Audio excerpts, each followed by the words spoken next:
प्रणाम मिथिला, केहन छी अहाँ सब गोटा। आशा करै छी अहाँ सब गोटा नीक हैब। स्वागत है हमर YouTube channel Sushma blog Bihar में। और आज द्वार पर गाय रहे हुए बिक गेलिए तो देख सकै छी गाय लय के लेल आबि गेलिए, ले जाए के लेल।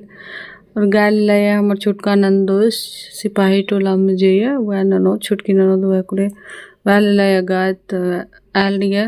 इतनी संतुष्टि है जे गाय अपने लोक लंग जा रही है, लेकिन बड़ा दुख के बात ये है जे मन नहीं लागत गाय के बिना। क्या तो एक रोटी पहले हम बनबे रही, रोटी तो पहले गाय के खुआबे रही, जे भी किछो रहे गाय के खुआबे रही।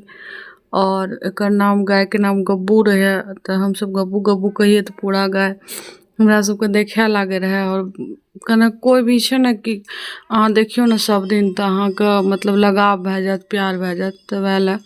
और गाय एहन भै गेल, पहले तो ढेरी गाय रहे, सब गाय मतलब बेच लेलक। तो या दुईटा गाय हमर सबके सामना में रहे, दुईटा बाछी, तो या बाछी दुईटा गाय बनल रहे, लेकिन एकटा गाय मर गेल बियला के बाद। बाकी एकटा ही बचल रहे तो वो बेचिए लेलक, अब गाये नहीं है। तो ओहि लऽ के बड़ा दुख लागे मन में, केना रहब हम सब सुत के उठब तो ककरा दर्शन करब।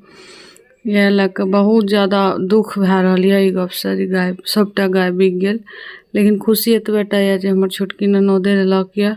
जहिया भी जाब गब्बू के देख लेब जाके, तो यह चीज के कने खुशी है जे गब्बू से भेंट भै जात।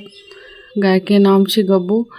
तो अहाँ सब गोटा ककरा ककरा गाय से एहन लगाव है, हमरा तो बहुत ज़्यादा केहन लागल ई वीडियो और ब्लॉग। तो अहाँ सब गोटा शेयर करब, कमेंट करब और ज़्यादा से ज़्यादा सब्सक्राइब करब। धन्यवाद।